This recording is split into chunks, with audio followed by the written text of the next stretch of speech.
दोस्तों नमस्कार, स्वागत है आपका परीक्षा खबरी में। इस समय प्रश्न बहुत सारे लोगों के हैं कि 12 जून को यूपी पीसीएस प्रीलिम्स 2022 की परीक्षा है, लेकिन अभी तक प्रीलिम्स का फॉर्म नहीं आया, जबकि जनवरी लास्ट में ही सुनवाई पड़ रहा था कि आ जाएगा। दूसरा प्रश्न है आरओ 2021 प्रीलिम्स कब का रिजल्ट आया हुआ है? अप्रैल में एग्ज़ाम है, अभी तक मुख्य परीक्षा का फॉर्म तक नहीं भरवाया गया।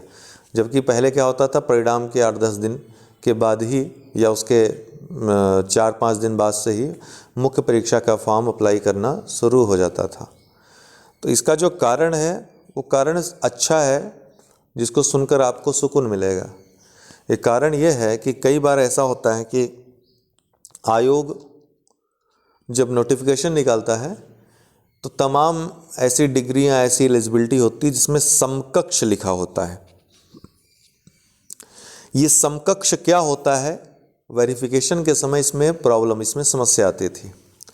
तो अभी आयोग ने जितने विभागों से जो भी वैकेंसी आ रही है, वहीं से नियमावली के अनुसार समकक्षता में क्या क्या आएगा, ये अब विभाग ही स्पष्ट करें। आयोग अब इस बात का जो है जिम्मेदारी नहीं लेगा कि समकक्षता में क्या क्या होगा, क्या क्या नहीं होगा। कारण है आयोग को उसकी वजह से गाली मिलती है, लोग आयोग के अगेंस्ट कोर्ट जाते हैं, आयोग के संसाधनों की बर्बादी होती है।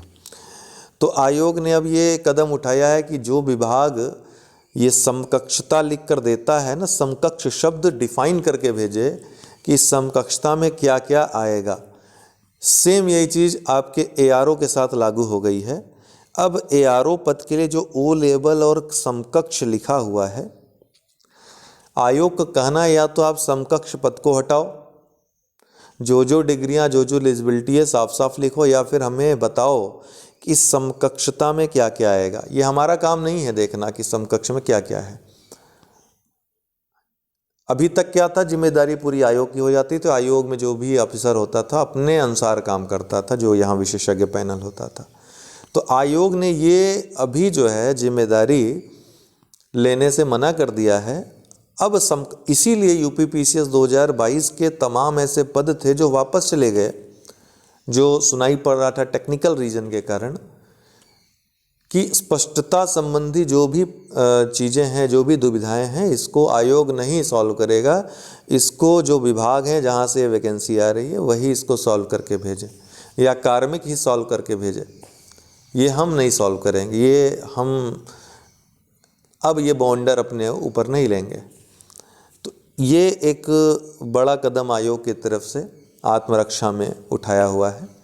इससे छात्रों को भी लाभ होगा, खासकर जो ओ लेवल के चक्कर में बहुत ज़्यादा परेशान रहते थे कि हमारी डिग्री मान्य होगी अथवा नहीं होगी। तो आरओ का जो फॉर्म है, इसमें आने में मुख्य परीक्षा में इसी लिए दिक्कत हो रही है, क्योंकि आयोग पहले समकक्षता को स्पष्ट करवाना चाहता है।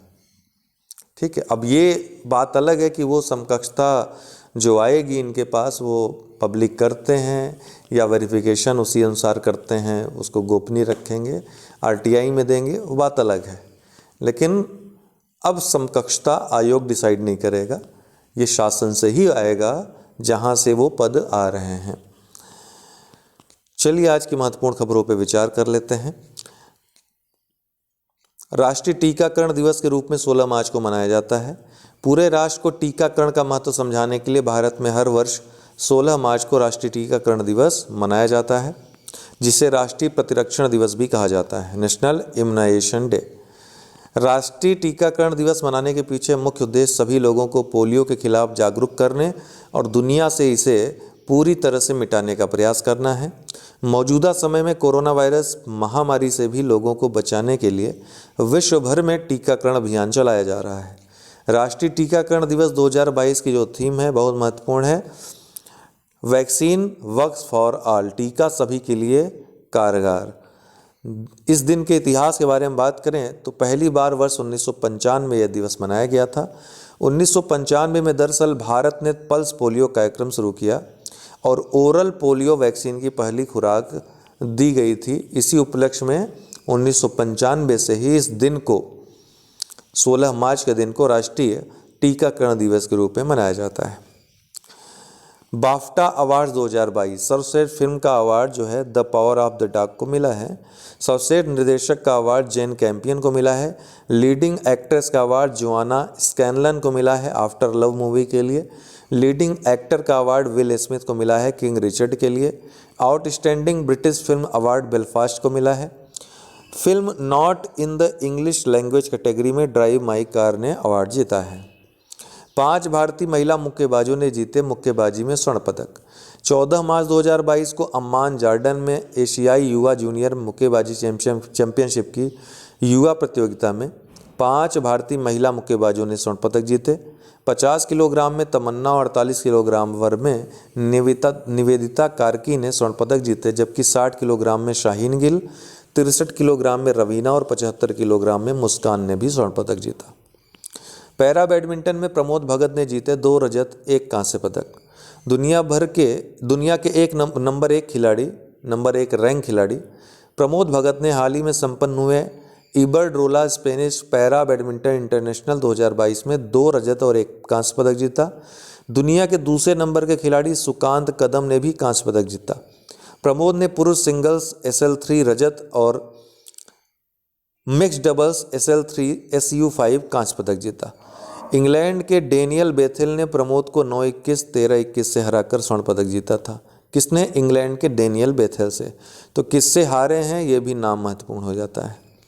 कर्नाटक ने शुरू किया पहला digital water data bank aquarium.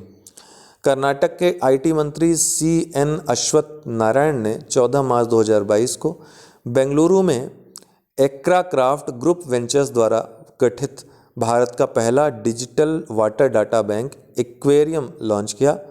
इसका उद्देश्य भारत का पहला डिजिटल वाटर डेटा बैंक है, ध्यान रखिएगा। इसका उद्देश्य जल प्रबंधन प्रणाली में सुधार करना है। यह सभी संस्थानों और स्रोतों से पानी के आंकड़ों की एक क्यूरेटेड सूची है जो कुछ सामान्य विकास चुनौतियों से निपटने में मदद करेगी। थर्ड जेंडर संवाद ग्रामीण विकास मंत्रालय द्वारा हाल ही में जेंडर संवाद के 30वें संस्करण का आयोजन किया गया। जेंडर संवाद दीनदयाल अंत्योदय योजना राष्ट्रीय ग्रामीण आजीविका मिशन के तहत एक राष्ट्रीय पहल है। जेंडर संवाद पहल का उद्देश्य जेंडर लेंस के साथ पूरे भारत में NRLM के हस्तक्षेप पर जागरूकता पैदा करना है। जेंडर संवाद के 30वें संस्करण की theme promotion of food and nutrition security through women's collectives है। ध्यातव्य है कि NRLM अर्थात दीनदयाल अंत्योदय योजना राष्ट्रीय ग्रामीण आजीविका मिशन ने ग्रामीण महिलाओं के उत्थान में बहुत महत्वपूर्ण भूमिका निभाई है। प्रतिष्ठित सप्ताह समारोह अंतर्राष्ट्रीय महिला दिवस 8 मार्च 2022 सप्ताह के दौरान 7 से 13 मार्च 2022 तक आज़ादी का अमृत महोत्सव के तहत ग्रामीण विकास मंत्रालय के प्रतिष्ठित सप्ताह समारोह के तहत जेंडर संवाद कार्यक्रम आयोजित किया गया। प्रतिष्ठित सप्ताह समारोह की थीम नए भारत की नारी है और आधिकारिक हैशटैग है #नए भारत की नारी। ध्यान रखिएगा। प्रतिष्ठित सप्ताह का उद्देश्य भारत में ग्रामीण महिलाओं के योगदान का जश्न मनाना है।